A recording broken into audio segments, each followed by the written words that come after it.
tempo que nos separa daquele acontecimento trágico, fatídico, dia 1º de fevereiro de 1974, remonta a 50 anos. Era uma sexta-feira, chuva fina, típica garoa de São Paulo da década de 70, já que hoje a gente não escuta muito falar de garoa, né? A cidade de São Paulo viveu uma das maiores de suas tragédias, né, urbana, e foi registrada no Brasil, que foi o incêndio do edifício Joelma, né, que estava localizado ali no Vale do Anhangabaú, no centro. O fogo teve início por volta das 8h30 da manhã, durou cerca de 3 horas essas chamas, né, tempo suficiente para que os 25 andares do edifício Joelma fosse consumido pelas chamas. O resultado disso foi a morte de 180 pessoas e mais de 300 feridos. A tragicidade maior era que foi filmado em tempo real as pessoas pulando do alto das marquises para se salvar das chamas.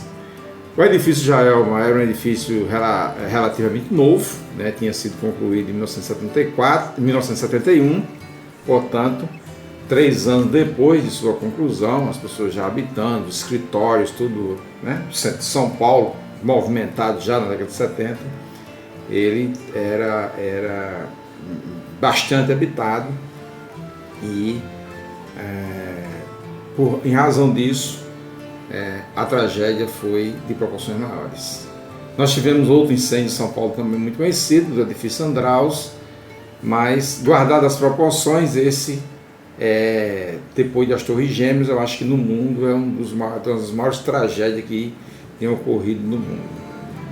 É importante que se diga que o edifício Joelma era um equipamento novo, como eu já disse, construído em 71. No entanto, ele era um pouco dotado de segurança de proteção contra incêndio, visto que a legislação aplicada à época ainda era uma legislação de 1934, portanto, não tão atualizada para aquele momento, né? E a gente teve ali, nos primeiros momentos do incêndio, a questão dos tecidos, das cortinas, não havia nenhuma preocupação com isso. Aí os colchões, não havia preocupações com isso, né? Você teve a questão dos botijão de gás que explodiam, envolve parte das paredes, móveis, pela janela do prédio. Você tinha os carpetes, que não existia nenhuma preocupação com esses carpetes em relação à ausência de porta-fogo nas varandas ou nos corredores. Então você tem uma série, né, de componentes que faltaram, né, para que vidas fossem salvas, né? Então, em 1978, após a tragédia, 4 anos após a tragédia, né, durante esses 4 anos foi feito reformas. O edifício Joelma foi reinaugurado, né, e recebeu o nome de edifício Praça da Bandeira, né, como hoje atualmente é conhecido, edifício Praça da Bandeira. Mas as lendas urbanas ainda habitam aquela história que remonta a 50 anos. Um dos exemplos é o caso das 13 almas, né? Essas 13 almas refere-se a um grupo de 13 pessoas que foram encontradas dentro de um elevador, provavelmente tentando fugir das chamas, e que essas 13 pessoas nunca se descobriu quem era essa pessoa. Não tinha um nome, ficaram no anonimato. Portanto, essas são consideradas as 13 almas.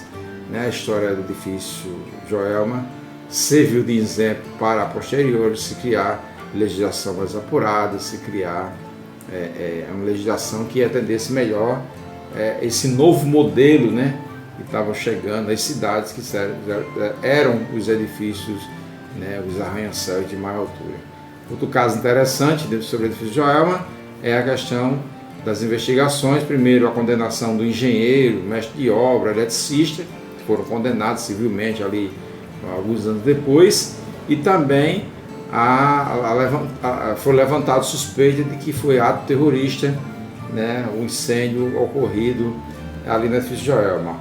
ou praticado naquela época, por ativistas, né, ligados à esquerda, ou praticado por pessoas do sistema de segurança ali, ligado ao exército, para incriminar a esquerda. Isso nunca foi